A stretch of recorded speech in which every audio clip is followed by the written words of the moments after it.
मैं पहले भी बोला था, जब कभी भी कौम की बात आएंगी तो जूती की नोक पे रखते हैं हम लोग पॉलिटिकल पार्टी को और वो पॉलिटिकल लीडर्स को जो हमारी कौम को बेचने की कोशिश करेंगे। के हिसाब से 80,000 मुसलमान हैं, अब तो 1 करोड़ करीब हुआ कर्नाटक में, and we have only 7 MLA, जो भी नाकारा 7 MLA है यहाँ पर।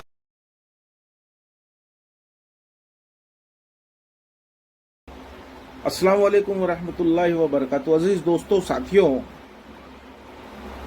सियासी गहमा गहमी बहुत ज़ोरों शोर से चल रही, अपने पूरे उरूज पे है। उसका कल का मुद्दा ये है कि कर्नाटक के अंदर देवेगौड़ा साहब जो है JDS, उसने बीजेपी के साथ में अलायंस करने का इशारा दिया है, जिसमें हमारे वहाँ के बहुत मोअज़्ज़ज़ शख्सियत जो है CM इब्राहिम साहब, पहले लोगों ने कहा कि भाई उनकी भी रजामंदी इसमें शामिल है। उन्होंने अपना एक बयान जारी किया जो गुलबर्गा न्यूज़ पे, जिसे मैंने देखा, मैं आप लोगों को बता रहा हूँ, आप लोग भी गुलबर्गा न्यूज़ के अंदर CM इब्राहिम साहब की न्यूज़ ज़रूर देखिएगा। बहुत कीमती बातें उन्होंने बताई हैं। अब मैं उनकी हुबहू चीज़ें तो नकल नहीं कर रहा। मैं अक्सर लोगों से कहता हूँ कि अपनी वैल्यू को पहचानो, आप कितने कीमती हो। और इस वक्त जो हमारे इंडिया के अंदर, भारत के अंदर जो सिर्फ 2 ग्रुप बनकर के जो रह गया है, एक NDA है और एक इंडिया के नाम पे, जो नया अपोजिशन तैयार हुआ है इंडिया के नाम पे, और एक NDA जो है जिसमें BJP है और एक तरफ कांग्रेस है। ये मेरी समझ से हमारे मुल्क के लिए कोई अच्छी बात नहीं है। हमेशा से त्रिकोण लड़ाई होनी चाहिए और एक थर्ड फ्रंट भी आना चाहिए। आपको याद होगा, इससे पहले जनता दल के नाम से जो है VP सिंह साहब जो थे, विश्वनाथ प्रताप सिंह साहब, थर्ड फ्रंट बनी थी और उसे काफ़ी कामयाबी मिली थी। उनके प्राइम मिनिस्टर भी बने, वो खुद भी बने, और भी लोग का उसमें बहुत बड़ा रोल रहा। खैर बाद में वो टूट गया, जहाँ से समाजवादी लालू प्रसाद यादव जी, ये सब लोग अपनी अपनी ताकत बन करके उभरे बाद में। मेरा ये कहना है कि क्या हमारा वजूद जो है इसी तरह लड़खड़ाता रहेगा हमेशा? हम अलग अलग पार्टियों के चक्कर में भागते रहेंगे? बहुत कीमती बात है, अगर आपको समझ में आ जाए, अल्लाह करे। मैं आपको बस एक वाक्य से, एक किस्सा है एक बाप और बेटे का, मैं वो बता करके इंशाल्लाह आपको अपनी बात समझाने की कोशिश करूंगा। मैं क्यों कहता हूं कि हर स्टेट के अंदर मैं स्टेट वाइज मुसलमानों की और पिछड़े दलित लोगों की एक पार्टी तैयार करने की बात करता हूं, जिसमें हर पिछड़ा वर्ग जो है, जो ऐसा सोचता है कि उसके साथ में नाइंसाफी हो रही है, उसके साथ इंसाफ नहीं हो रहा है, उसको एक पार्टी तैयार करनी चाहिए। क्योंकि जब तक वो तैयार नहीं करेंगे, आप लोग अपनी कुर्बानी दूसरे के नाम पे देते जाएंगे, उससे आपको कुछ हासिल नहीं होगा। मैं नेशनल पार्टी की बात नहीं कर रहा, मैं स्टेट लेवल पे पार्टी तैयार करने की बात कर रहा हूं। महाराष्ट्र में मेरी नज़र में सबसे अच्छी शख्सियत जो है इस वक्त ज़ाहिरी एतबार से अबू आसिम आज़मी साहब हैं, जो समाजवादी को लीड कर रहे हैं। 2 MLA की उनकी सिर्फ सीट है। मुंबई के अंदर सिर्फ 6 कॉरपोरेटर है, उससे ज़्यादा उनकी कोई ताकत बची नहीं है। खैर उसकी क्या वजूहत है, वो उनकी पार्टी का अंदरूनी मामला है, वो समझे। लेकिन अगर वो आगे बढ़ते हैं इस तरह की किसी क़यादत के लिए कि एक नई पार्टी तैयार करना चाहिए, देखिए समाजवादी का यहाँ पे कोई वजूद नहीं महाराष्ट्र में। आप महाराष्ट्रियन लोगों को लेके, हमारे मुंबई वासियों को लेके एक पार्टी तैयार करिए, हम आपको इंशाल्लाह उसमें सपोर्ट करेंगे, हम आपके साथ में रहेंगे। खैर मैं आपको एक बाप बेटे का किस्सा बताता हूँ, जिसको आपको समझ में इंशाल्लाह आ जाएगा अपनी हैसियत क्या है। एक लड़का अपने बाप से अपनी जिंदगी की वैल्यू पूछता है। बाप उसे एक चमकता हुआ पत्थर दे देता है और उसे बाजार जाने को कहता है, और कहता है अगर कोई इसे लेना चाहे तो उसे सिर्फ 2 उंगली दिखा देना, लेकिन उसे बेचना मत। बाजार में एक औरत उससे पत्थर की कीमत पूछती है, वो उसे 2 उंगली दिखा देता है। औरत कहती है 200 रुपया। ये सुनकर लड़का भागते हुए अपने बाप के पास आ जाता है और उन्हें सारी बात बता देता है। अब की बार उसका बाप उसे म्यूजियम में भेजता है। वहां पे एक आदमी रहता है म्यूजियम में, वो देखता है, उससे पूछता है इसकी कीमत क्या है। लड़का फिर 2 उंगली दिखा देता है। तो जो म्यूजियम वाला है उसको कहता है 2000। लड़का फिर भाग के वापस अपने बाप के पास आता है और सारी बात बता देता है। बाप उसको कहता है कीमती पत्थरों की दुकान में जाओ। जैसे मान लीजिए आज हम लोग उसको सोनार, जवेरी, ये सब जो बोलते हैं, जौहरी, उनके पास जाता है, वो पत्थर दिखाता है। दुकानदार पत्थर देख के उछल जाता है और बोलता है इतने सालों से मैं इसी की तलाश में था, इसकी क्या कीमत लोगे। लड़का फिर 2 उंगली दिखा देता है। दुकानदार 2 लाख रुपया उसको कहता है। लड़का चौंक जाता है, घबरा के भागते हुए अपने बाप के पास में फिर आता है।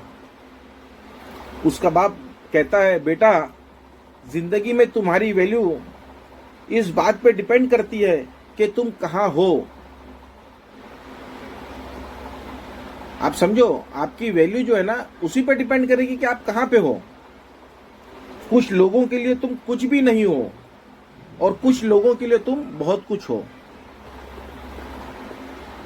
जब आप अक्सर जो लोग जो है ना, मेरे दोस्त व अहबाब बोलते हैं, अरे नाम नहीं लेता, वो बात तो इंशाल्लाह समझ जाएंगे कि मेरा इशारा उनकी तरफ है, कि शकील भाई इलेक्शन के वक्त में तीसरी और चौथी पोजीशन देखो। उनका इशारा साफ साफ एमआईएम की तरफ रहता है कि अगर एमआईएम को मान लीजिए 3000 4000 वोट मिलते हैं और उतने ही वोट से वो सामने वाला जीत जाता है, तो हमारा वोट तो बेकार गया। ये आपकी, मेरी नजर में कम अकली है। आप सही तज्जिया नहीं कर रहे हैं सियासत का। इसका मतलब लोगों को जब आप एहसास दे, देखो इस इलेक्शन हो, सियासत हो या कोई भी जिंदगी का हिस्सा हो, उसके 2 ही मियार है, एक हार और एक जीत। जीतने के लिए जिस तरह टीम वर्क की जरूरत होती है, अकेले आदमी कोई अकेले अपने बलबूते पे नहीं जीतता, उसके लिए पूरी टीम लगती है। और किसी को हराने के लिए भी पूरी टीम लगती है। मान लीजिए वो 4000 5000 वोट ले रहा है और सामने वाले को ये बात पता है कि आपके 4000 5000 वोट लेने से वो हार रहा है, तो वो घबराएगा, वो पहले आपको सेटल करेगा। मैं मिसाल देता हूं, आप आदमी पार्टी की, जो आम पार्टी जो है, जो आप करके केजरीवाल की जो पार्टी है, दिल्ली में जीती, क्या हिसाब से जीती वो तो खैर मैं उस पर टिप्पणी नहीं करना चाहता। फिर पंजाब में भी जीत गई। अब उसको लोग इसलिए साथ में ले रहे हैं कि जहां पे वो खड़ा होगा तो वोट काटेगा। एक उसका डर जो है ना, लोगों के दिल में बैठ गया, बैठाया गया। कैसे बैठा वो अलग मुद्दा है। आप ये बात समझिए, आपके अंदर इतनी ताकत नहीं है कि वो पूरे इंडिया में इलेक्शन लड़े, जीत जाए, अच्छा वोट लाए, बिल्कुल नहीं।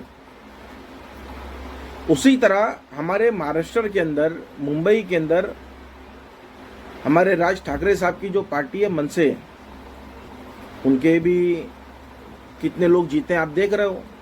लेकिन अपने आप में वो पावर रखते हैं। वो टेबल पे बैठ करके लोगों के साथ में, अलग अलग पार्टियों के साथ में बात करते हैं कि क्या होना चाहिए, क्या नहीं होना चाहिए, रणनीति में शामिल होते हैं। आप इतनी बड़ी तादाद लेके और आप अपनी पार्टी के बारे में सोचते नहीं पार्टी बनाने के लिए। भाई हम कोशिश तो कर रहे हैं और इंशाल्लाह अल्लाह चाहेगा तो उसमें हमें कामयाबी भी मिलेगी। खैर बात शुरू हुई थी सीएम इब्राहिम साहब से, जो कर्नाटक के जनता दल एस के जो है, जेडीएस के प्रेसिडेंट भी है। उन्होंने बहुत अच्छी बात की।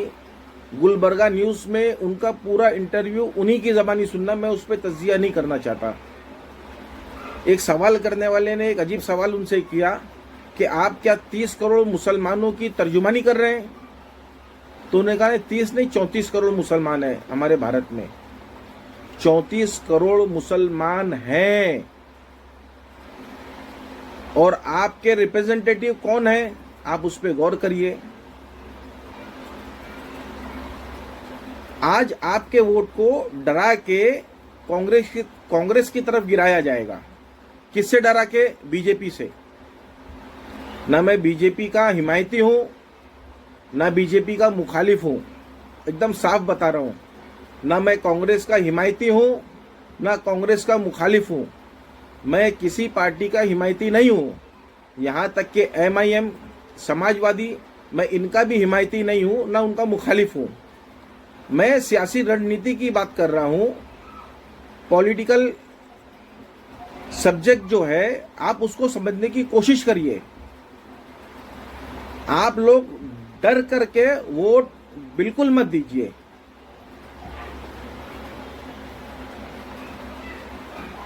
आप अपने अपने इलाकों में, अभी जैसे ईद मिलाद का दिन 12 रबीउल अव्वल का जो था वो चला गया, कितनी सारी ट्रकें निकली, कितने सारे लोगों ने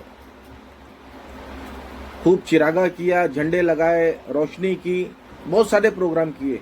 मैं सब लोगों को कहता हूं, जिस तरह आप लोगों ने अपने अपने इलाके में ट्रक निकाला, जुलूस के लिए तैयारी की, रोशनी की, आप अपने अपने गली मोहल्ले में एक कमेटी तैयार करना शुरू करिए जो न्यूट्रल हो, और ऐसे आदमी को आप अपनी कमेटी का सदर बनाइए, रूहे रवा बनाइए, चलाने वाला बनाइए, जिसकी बुनियादी कुछ चीजें आप उसको देखो। क्या देखो?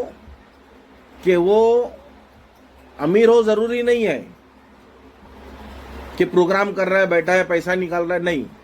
आप उसको देखिए वो ईमानदार है कि नहीं है। ईमानदार कैसे देखोगे आप? उसका लोगों के साथ मामलात कैसे, वो तो अपनी जगह अलग है। आप ये देखिए कि उसका खुद के घर के अंदर उसके रिश्तेदार से मामला कैसा है। क्या उसने अपने भाई का हिस्सा तो नहीं मार लिया प्रॉपर्टी के अंदर? बहन की प्रॉपर्टी में हिस्सा तो नहीं खा लिया बहन का?